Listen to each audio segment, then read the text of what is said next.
Today we study Beehive for class 9th. This is main book, under which chapter 3 the story is Little Girl. This is a very marvelous story which tells about a girl. It has been composed by Catherine Mansfield. Actually, what so happened? A girl, Kezia, who is very smaller than her thoughts. Whatever she thinks mostly about her father, that the word father is a hard word, and near about area for her a neighbor father mostly play with their children, which was not done by her father. So she used to think that her father is very hard in nature, and she was always being away and away from her father. इस story में एक छोटी सी लड़की की कहानी है जिसका नाम केजिया है। वह अपने पिता के हार्ड स्वभाव को जानकर समझती है कि वह बहुत सख्त मिजाज के हैं। हालांकि ऐसा कुछ नहीं था। पिता शब्द नाम से उसके दिमाग में ये भर गया था कि फादर जो होते हैं हार्ड होते हैं।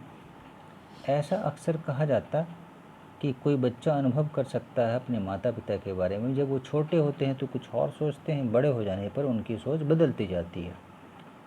अब आगे हम लोग स्टोरी को पढ़ेंगे, कैसे केजिया का डर धीरे धीरे समझदारी में बदल गई, जिसमें उसकी ग्रैंड मदर ने मदद किया। Now we'll study the paragraph and I will make you confirm about the meaning. To the little girl he was a figure to be feared and avoided. Every morning before going to work he came into her room and gave her a casual kiss, to which she responded with "Goodbye, father." And oh, there was a glad sense of relief when she heard the noise of the carriage growing fainter and fainter down the long road. In the evening, when he came home, she stood near the staircase and heard his loud voice in the hall. "Bring my tea into drawing room. Hasn't the paper came yet? Mother, go and see if my paper's out there, and bring me my slipper." इस तरह से नन्ही बालिका के लिए वह उसके पिता डरावने तथा उपेक्षा करने लायक व्यक्ति थे। प्रत्येक सुबह काम पर जाने से पहले जब उसके कमरे में आते और उसे आकस्मिक प्यार से चुम्बन देते हुए कहते, और बदले में वो जवाब देती थी, "अलविदा पिताजी।" और वो उसे राहत महसूस करती कि चलो, जैसे जैसे गाड़ी के दूर जाने की आवाज़ होती है उसे आराम मिलता जाता, उसका डर हटता जाता। शाम को जब वे घर आते थे तो वो सीढ़ियों के निकट खड़ी हो जाती और हॉल में उसकी आवाज़ सुनती थी। उसकी आवाज़ उसके फादर की आवाज़ में काफ़ी चटक होती, दम होता, जैसे आवाज़ लगा रही हो तेज़ आवाज़ में कि मेरी चाय ड्राइंग कक्ष में लाया जाए, कहाँ है अखबार, माँ तुम जाओ और देखो मेरे लिए अखबार लाओ, मेरी चप्पलें कहाँ हैं। ऐसे तमाम बातें वो तेज़ आवाज़ में बोला करते थे।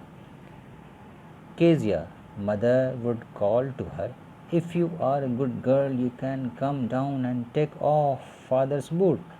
Slowly the girl would slip down the stairs more slowly, still across the hall, and push open the drawing room door. By that time he had his spectacles on and looked at her over them in a way that was terrifying to the little girl. "Well, Kezia, hurry up and pull off these boots and take them outside. Have you been a good girl today?" "I don't know, father." "You don't know? If you stir that like mother will have to take you to the doctor." अब आगे आपस की बातचीत को समझाई जा रही है। शाम का समय है। केजिया कैसे बोलती है। उसकी माँ बुलाती, "केजिया, यदि तुम अच्छी लड़की हो तो तुम नीचे आ जाओ, पहले मंजिल से दूसरे मंजिल तक ग्राउंड फ्लोर आ जाओ और पिताजी के जूते उतारो। लड़की धीरे धीरे सीढ़ियों से उतरती हुई नीचे आती है, हॉल के दूसरी ओर धीरे से जाती है और ड्राइंग कक्ष तक दरवाज़ा खोलती है। उस समय तक वह अपना चश्मा लगा लेते हैं और उस चश्मे से उस ढंग से देखते हैं उसके फादर कि वो नन्ही बालिका के लिए डरावना होता था। अच्छा केजिया, जल्दी करो, इन बूटों को उतार दो, इन्हें बाहर ले जाओ। क्या तुम आज एक अच्छी लड़की की भांति लग रही हो? मुझे मालूम नहीं पिताजी, वो ऐसा कहती। तो उसके फादर बोलते थे, अच्छा तुम्हें पता नहीं, तुम हकला रही हो, तब तो तुम्हारी माँ डॉक्टर के पास तुम्हें ले जाएंगे। She never started with other people, had quite given it up, but only with father, because then she was trying so hard to say the word properly. What's the matter? What are you looking so raised about, mother? I wish you taught this child not to appear on the brink of suicide. Here, Kezia, carry my teacup back to the table carefully. He was so big, his hands and his neck, especially his mouth, when he yearned. Thinking about him alone was like thinking about a giant. वह दूसरे लोगों के सामने कभी नहीं हकलाती थी, कभी भी हद तक इसे हकलाना छोड़ चुकी थी, पर केवल अपने पिताजी के साथ, क्योंकि वह शब्द को सही ढंग से बोलने के लिए इतना अधिक कोशिश करती थी कि वह डर जाती थी। क्या मामला है? तुम क्यों इतनी अप्रसन्न दिख रही हो? अब अपनी माँ से, केजिया की मदर से, वो बोला करती, माँ मैं चाहता हूँ कि तुम इस बच्ची को सिखाओ कि वह आत्महत्या करने की स्थिति में न दिखाई दे। यहाँ केजिया, मेरे चाय का कप सावधानीपूर्वक ला कर रख दो। वह इतना बड़ा था, उसके हाथ व गर्दन, विशेष रूप से उसका मुंह जब जम्हाई लेते, अकेले में उसके बारे में सोचता कि एक दैत्य के समान जैसा चेहरा था। केजिया ऐसा सोचा करती थी। On Sunday afternoon, grandmother sent her down to the drawing room to have a nice talk with father and mother. But the little girls always found mother reading and father stretching out on the sofa, his handkerchief on his face, his feet on one of the best cushions, sleeping soundly and snoring. She sat on a stool gravely, watched him until he woke and stretched and asked the time, then looked at her. Don't stare so, Kezia, you look like a little brown owl. One day, when she was kept indoors with a cold, her grandmother told her that father's birthday was next week and suggested she should make him a pin cushion for a gift out of a beautiful piece of yellow silk. प्रत्येक रविवार के दोपहर को दादी उसे माता पिता से अच्छी तरह बात करने के लिए नीचे ड्राइंग रूम में भेजा करते थे, परंतु छोटी लड़की माँ को हमेशा पढ़ते हुए पाती और फादर को पसर कर सोफे पर सोते हुए पाती, जबकि उनके रुमाल उनके चेहरे पर होता, उनके एक पैर गद्दे पर होता, टिके रहते, वे गहरी नींद में खरा टेले रहे होते। स्टूल पर बैठ जाती, गंभीरता से उनकी ओर तब तक देखती रहती थी जब तक वे जाग नहीं जाए और अंगड़ाई नहीं लेते तथा समय नहीं पूछते, फिर उसकी तरफ देखते थे। इस प्रकार मत घूरो केजिया, तुम एक नन्हे भूरे उल्लू जैसे दिखती हो। एक दिन जब उसे जुकाम के कारण घर के अंदर ही रखा गया, उसकी दादी ने उसे बताया कि उसके पिता का जन्मदिन अगले सप्ताह था और उन्होंने सलाह दिया कि उसे उपहार स्वरूप पिन कुशन बनाए जो सुंदर पीले रेशम के टुकड़े से बना हो। Laboriously with a double cotton, the little girl stitched 3 sides. But what to fill it with? That was the question. The grandmother was out in the garden, and she wandered into mother's bedroom to look for scraps. On the bed table, she discovered a great many sheets of fine paper, gathered them, tore them into tiny pieces, and stuffed her case. Then sewed up the fourth side. That night there was a hue and cry in the house. Father's great speech for the Port Authority had been lost. Rooms were searched, servants questioned. Finally, mother came into Kezia's room. Kezia, I suppose you didn't see some papers on a table in your room. Oh, yes, she said. I tore them up for my surprise. What? Screamed mother. Come straight down to the dining room in this instant. कठिन परिश्रम से रुई लगाकर उस बच्चे ने 3 तरफ से कपड़े को सिल दिया, सिल्क कपड़े को, परंतु उसमें क्या भरे यह सोचने वाला प्रश्न था। दादी माँ बाहर बगीचे में थी और ये केजिया कतरने ढूंढ रही थी, छोटे छोटे कपड़ों के टुकड़े। ढूंढते ढूंढते अपनी मदर के लिविंग रूम में आ गई। पलंग के साथ लगी मेज पर बढ़िया कागज़ के बहुत सारे छोटे पन्ने दिखाई दिए। उन्हें इकट्ठा किया, छोटे छोटे टुकड़ों में फाड़ दिया और कुशन में भर दिया और चारों तरफ से उसे सिल दिया। उस रात घर में बहुत शोर शराबा हुआ। फादर ने पोर्ट अथॉरिटी के लिए भाषण तैयार किया था जो गुम हो गया। कमरे में तलाश लिया गया, नौकरों से सवाल पूछा गया। अंत में केजिया के कमरे में माँ आई और माँ ने पूछा, केजिया, मेरे विचार से हमारे कमरे में मेज पर कुछ कागज़ पड़े थे, क्या तुमने देखे हैं उसे? नहीं देखे? अरे हाँ, केजिया ने कहा, मैंने उन्हें अपने काम के लिए फाड़ दिया। उसकी माँ बड़ी तेज चीखी, क्या? इसी क्षण तुम नीचे कक्ष में आओ। And she was dragged down to where father was pacing to and fro, hands behind his back. Well, he said sharply. Mother explained, stopped and stared at the child. Did you do that? No, no, no, she whispered. Mother, go up to her room and fetch down the damn thing. See that the child's put to bed this instant. और उसे खींच कर नीचे लाया गया, जहाँ पिताजी ने अपने हाथ पीछे की वे चहलकदमी कर रहे थे। अच्छा, उसने तीव्र स्वर में कहा। माँ ने वर्णन किया। वह रुका और बच्ची की ओर घूरकर देखने लगे। फादर देखने लगे। क्या तुमने ऐसा किया?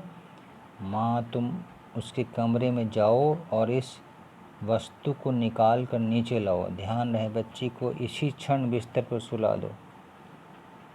Crying too much to explain, she lay in the shadowed room watching the evening light making sad little pattern on the floor. Then father came into the room with a ruler in his hands. I am going to beat you for this, he said. Oh no, she screamed, hiding under the bedclothes. He pulled them aside. Sit up, he ordered, and hold out your hands. You must be taught once and for all not to touch what does not belong to you. But it was for your birthday. Down came the ruler on her little pink palms. अपना स्पष्टीकरण देने के लिए Kezia छायांकित कमरे में खूब रोती हुई अंधेरे कमरे में रोती पड़ी तथा शाम को रोशनी में फर्श पर बने छोटे से उदास पैटर्न को देखती रही।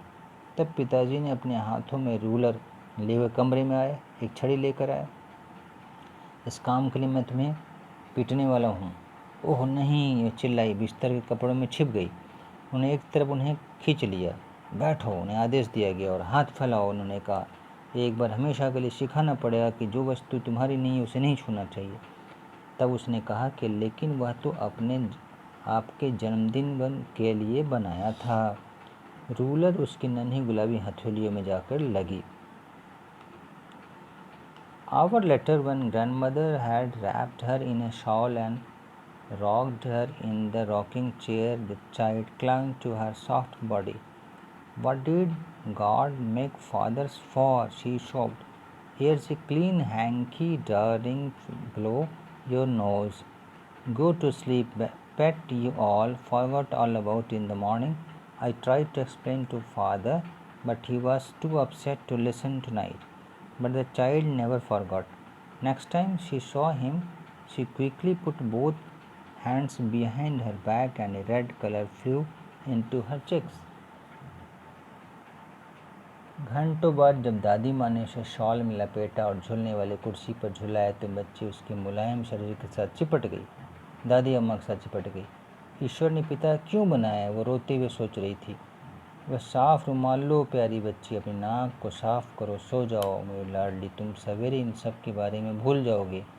मैंने तुम्हारे पिता को समझाने की कोशिश की है, दादी अम्मा बोल रही थी, परंतु आज की रात इतने अधिक परेशान थे कि कुछ सुनने को तैयार नहीं थे। परंतु केजिया अभी नहीं भूली। अगली बार जब उसने उन्हें देखा तो उसने अपने दोनों हाथ पीठ के पीछे कर लिए और उसके लाल रंग के गाल बिल्कुल परेशानी महसूस करते हुए दिख रहे थे। The McDonalds lived next door. They had 5 children. Looking through a gap in the fence, the little girl saw them playing tag in the evening. The father with the baby, Mao, on his shoulders, 2 little girls hanging on to his coat pocket, ran round and round the flower beds, shaking with laughter.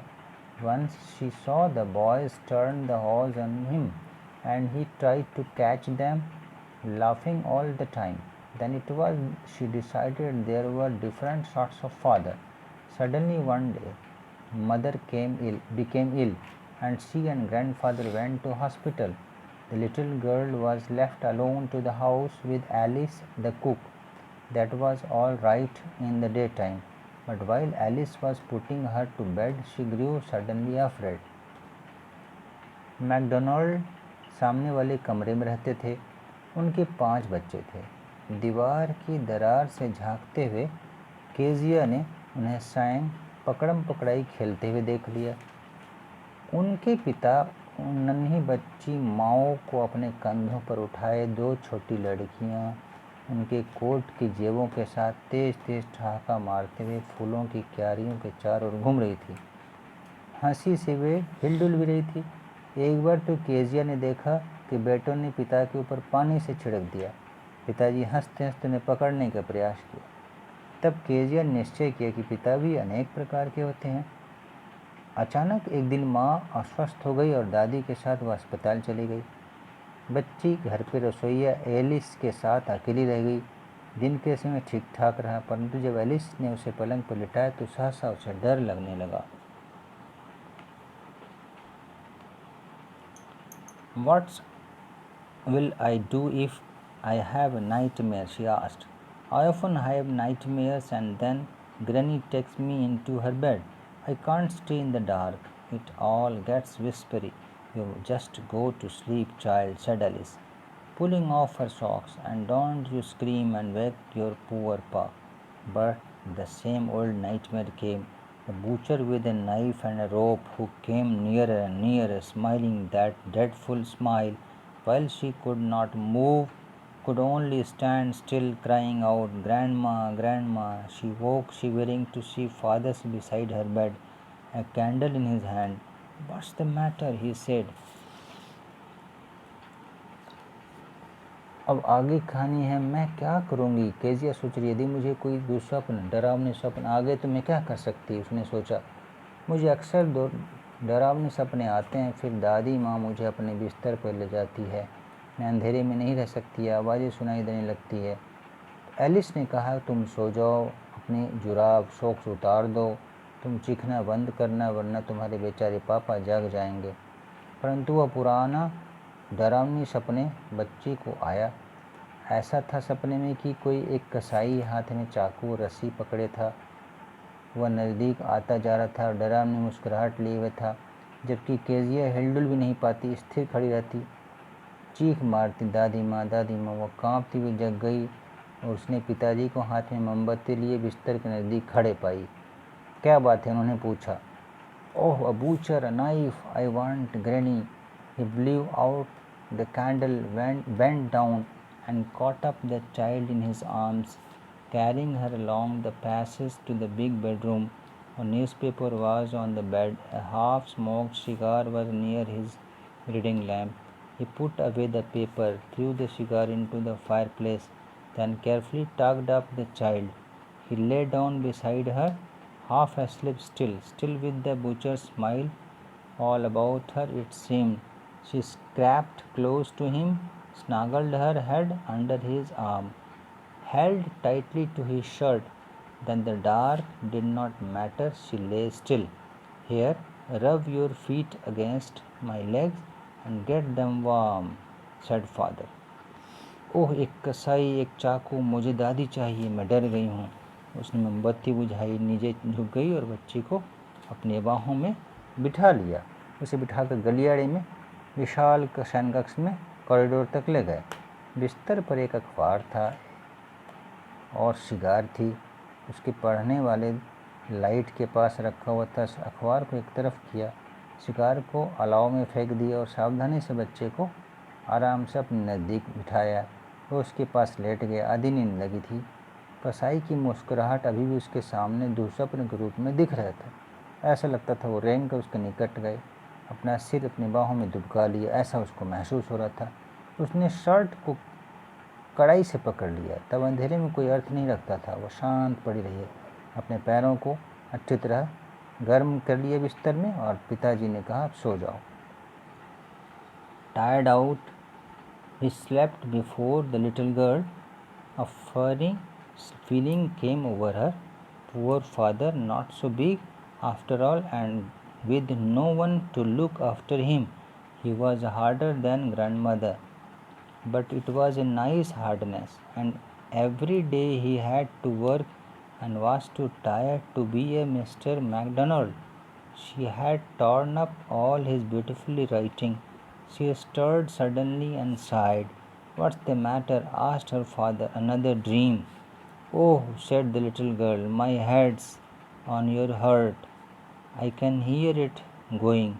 What a big hurt you have got, father dear. थका हुआ होने के कारण वो नन्ही बच्ची से पहले से हो गए।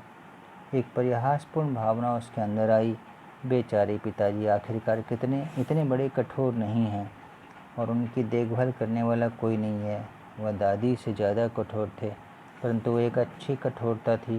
रोज़ाना उन्हें काम करना पड़ता था, थक जाते थे, मैकडॉनल्ड की भांति नहीं सो सकते थे। उसने उनकी पूरी आकर्षक लेख को फाड़ दिया था। वो अचानक खिली और आह भरी। क्या मामला है? उसके फादर ने पूछा। क्या कोई और सपना आया? नहीं, उस बच्चे ने कहा।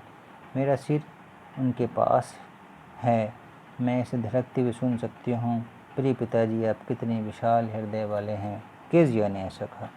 तो ये स्टोरी है और इसके क्वेश्चन आंसर नेक्स्ट वीडियो में।